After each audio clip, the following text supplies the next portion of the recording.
Hello everyone, இன்றைக்கி நானும் என் ரூம்மேட்டும் DMart போயிட்டு பர்ச்சேஸ் பண்ணலான்ட்டு கிளம்பிட்டோம். ஸோ டிமார்ட் வந்த பிறகு ஏகப்பட்ட ப்ராடக்ட்டு.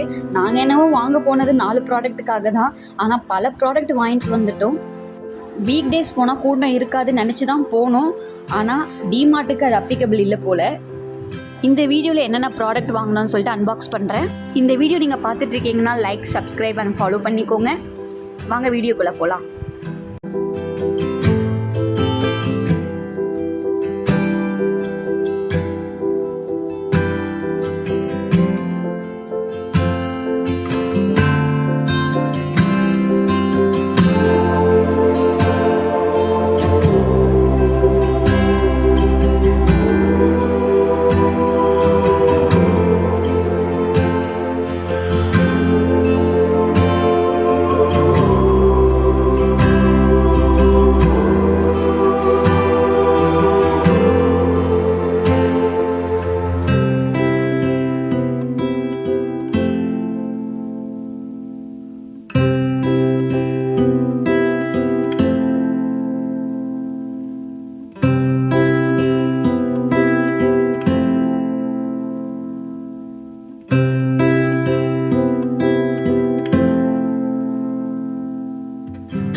இந்த ப்ராடக்ட்லாம் பர்ச்சேஸ் பண்ணோம். இதில் என்ன தெரியுமா ட்விஸ்ட்டு, வாங்காத ப்ராடக்ட்லாம் அந்த பில்லை போட்டு வச்சுருக்காங்க.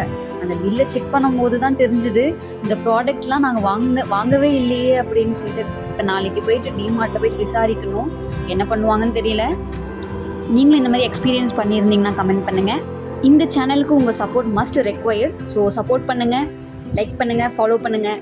So bye bye.